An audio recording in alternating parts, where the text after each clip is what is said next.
The New Frontier.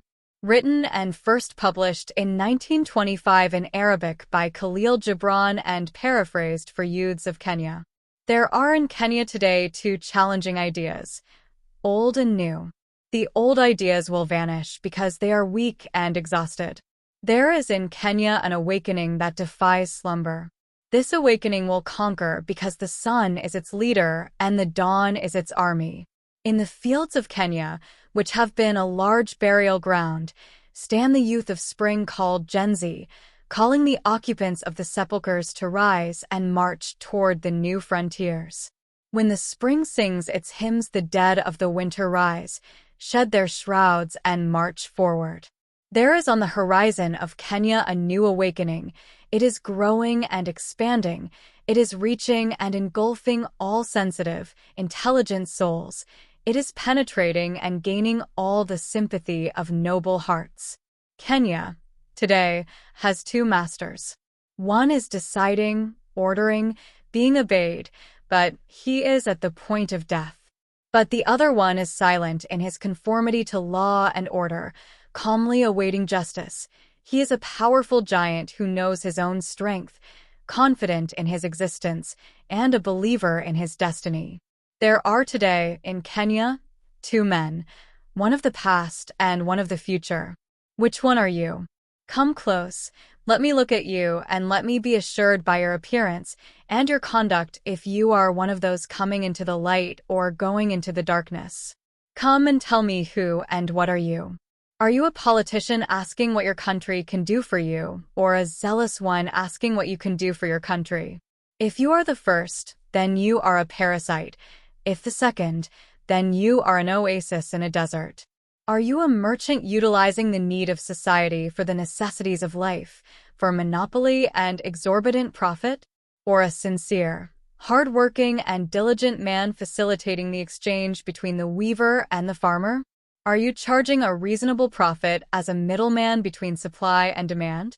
If you are the first, then you are a criminal whether you live in a palace or a prison. If you are the second, then you are a charitable man whether you are thanked or denounced by people.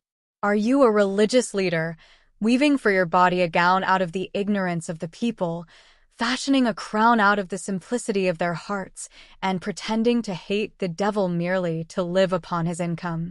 Or are you a devout and a pious man who sees in the piety of the individual the foundation for a progressive nation, and who can see through a profound search in the depth of his own soul a ladder to the eternal soul that directs the world? If you are the first, then you are a heretic, a disbeliever in God, even if you fast by day and pray by night. If you are the second, then you are a violet in the garden of truth, even though its fragrance is lost upon the nostrils of humanity, or whether its aroma rises into that rare air where the fragrance of flowers is preserved. Are you a newspaperman who sells his idea and principle in the slave market, who lives on the misery of people like a buzzard which descends only upon a decaying carcass? Or are you a teacher on the platform of the city gathering experience from life and presenting it to the people as sermons you have learned? If you are the first, then you are a sore and an ulcer. If you are the second, then you are a balsam and a medicine. Are you a governor who denigrates himself before those who elect him and denigrates those whom he is to govern, who never raises a hand unless it is to reach into pockets, and who does not take a step unless it is for greed? Or are you a faithful servant who serves only the welfare of the people? If you are the first, then you are as a tear in the threshing floor of the nation, and if the second, then you are a blessing upon its granaries. Are you a husband who allows for himself what he disallows for his wife, living in abandonment with the key of her prison in his boots, gorging himself with his favorite food while she sits, by herself, before an empty dish? Or are you a companion, taking no action except hand in hand, nor doing anything unless she gives her thoughts and opinions, and sharing with her your happiness and success? If you are the first, then you are a remnant of a tribe which, still dressing in the skins of animals, vanished long before leaving the caves, and if you are the second, then you are a leader in a nation moving in the dawn toward the light of justice and wisdom. Are you a searching writer full of self-admiration, keeping his head in the valley of a dusty past, where the ages discarded the remnant of its clothes and useless ideas? Or are you a clear thinker examining what is good and useful for society and spending your life in building what is useful and destroying what is harmful?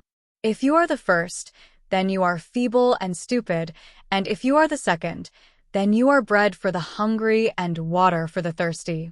Are you a poet who plays the tambourine at the doors of politicians, or the one who throws the flowers during weddings and who walks in processions with a sponge full of warm water in his mouth, a sponge to be pressed by his tongue and lips as soon as he reaches the cemetery? Or have you a gift which God has placed in your hands on which to play heavenly melodies which draw our hearts toward the beautiful in life? If you are the first, then you are a juggler who evokes in our soul that which is contrary to what you intend. If you are the second, then you are love in our hearts and a vision in our minds. In Kenya there are two processions. One procession is of old people wailing with bent backs, supported with bent canes. They are out of breath though their path is downhill. The other is a procession of young called Gen Zs, running as if on winged feet, and jubilant as with musical strings in their throats, surmounting obstacles as if there were magnets drawing them up on the mountainside and magic enshading their hearts.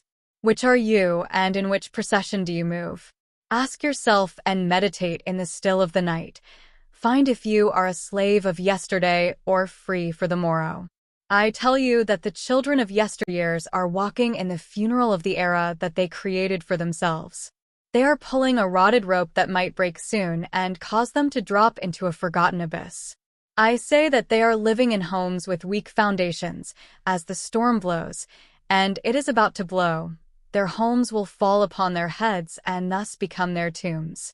I say that all their thoughts, their sayings, their quarrels, their compositions, their books, and all their work are nothing but chains dragging them because they are too weak to pull the load. But the children of tomorrow are the ones called by life, and they follow it with steady steps and heads high. They are the dawn of new frontiers.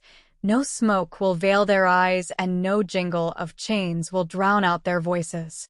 They are few in number, but the difference is as between a grain of wheat and a stack of hay.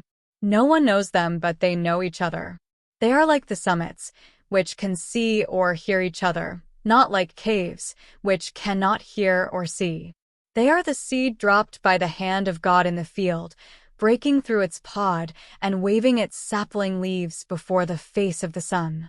It shall grow into a mighty tree, its root in the heart of the earth and its branches high in the sky.